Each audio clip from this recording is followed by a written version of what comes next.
So in this video, I want to give you guys 5 ways to prevent or completely eliminate binge eating. And binge eating is where you're trying to diet and you're trying to maintain a calorie deficit so you can get leaner and lose body fat. But say you slip up and you just say, screw it, I'm no longer on my diet. I'm going to eat everything in sight. And say instead of eating one cookie, I'm going to eat the whole box. Or instead of eating one slice, I end up eating the whole pie, right? These things are extremely detrimental when you are trying to make progress, and they can literally sabotage weeks, if not months of your progress if you don't get it under control. So these 5 points are going to be connected together. So you definitely want to hear all 5 of them because they do build off of each other. I've also helped people lose 30, 40, up to 50 pounds using some of these methods to make sure they stay on track. So the first thing you want to avoid is overly restrictive diets. And because overly restrictive diets put in so many rules and regulations, sometimes completely unnecessary, they're hard to stick to, right? If someone tells you that you are forbidden or you cannot eat carbohydrates, you cannot have fruits, you can only eat between these 2 periods of time, any rules and regulations are going to make dieting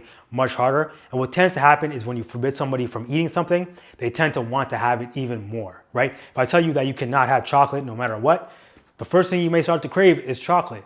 And what tends to happen if you are deprived from it for a long period of time is that when you do finally eat it, say you crack a little bit and you have a couple bites because someone around you had some, guess what? You're not going to eat a couple bites. You're going to end up eating a lot more of it because you miss it. You've been deprived of it for a long time, and you tend to eat way more than you should. Versus if you had an inclusive, flexible diet where if you enjoy something, you can have certain amounts of it incorporated into your diet. That's going to be far easier to stick to, and you're not sort of missing or being deprived of anything. Now, of course, with dieting, there are going to be some restrictions, but this is going to be things that actually have been proven to work scientifically and in practice. So for example, you want to control total calories, you want to make sure you're getting enough protein in, you want to make smart food choices, right? But the more flexible and inclusive you can be with that, the more sustainable it will be in the long run. So next thing is eliminate this mindset of I'm on my diet or I'm off my diet, right? This sort of black and white on or off mindset, which really throws a lot of people off. Because if you slip up even a little bit,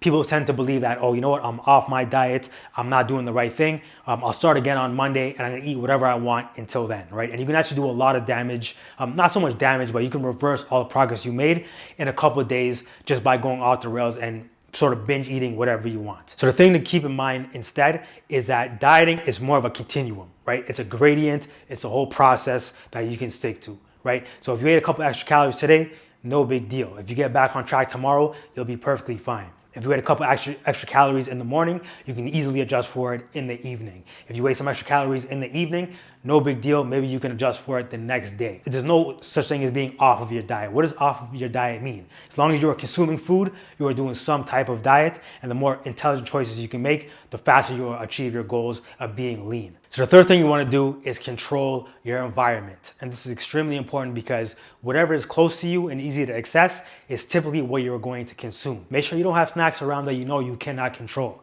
right? If you know you really love chocolate and you tend to binge eat on chocolate, don't have multiple chocolate bars around, because as soon as you have one is going to turn into 2, 2 turns into 3, and so on and so forth, right? So you really want to control your environment, only keep things around you that are in line with your goals. So number 4 is to manage and control your emotions. Now there's a survey done where they asked most people why they couldn't stick to the diet, and the highest thing on the list was emotional eating, right? When people get stressed or they don't feel good, they tend to use food as a way to cope with their emotions. So on one side, you want to make sure you don't get into a position where you feel overstressed or you feel angry or you feel emotional or whatever it is that causes you to binge eat, whether that be, by journaling or going for walks or working out or calling a friend, whatever it may be to keep you in a good state so you don't get into that negative mindset or that negative emotional state.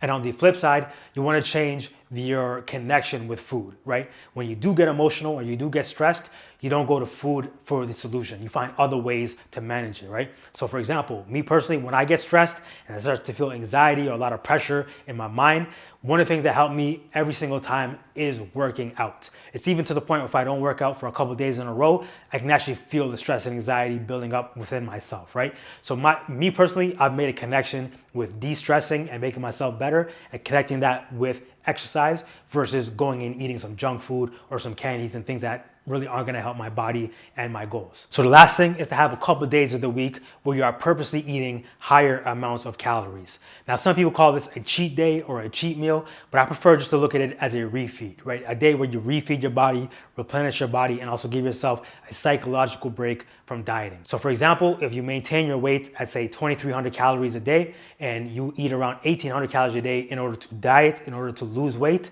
you're gonna have 1 or 2 days a week where you eat at that 2,300 calories per day. The reason that's so helpful is because it gives you something to look forward to, right? You're not gonna binge eat because you're not sort of stressing dieting all the time. You're not saying, I'm gonna diet every single day of the week. I don't get any breaks. Screw it. I'm just gonna take a day off and just eat whatever I want. That's not the case. You eat one day at maintenance. It's still controlled. You're still on track. You're just not necessarily dieting, but it's giving you a break so you can get back on track and sort of push the pace later on throughout the week. So these 5 strategies are some of the things we use at MadeGains Coaching to help our clients stay on track. They stay on track, they drop the body fat, and they get lean. So I hope you found those 5 points beneficial. If you did, don't forget to subscribe to the channel and turn on post notifications because I'll be dropping more of these videos each week. So thank you so much for watching, and I'll see you in the next video.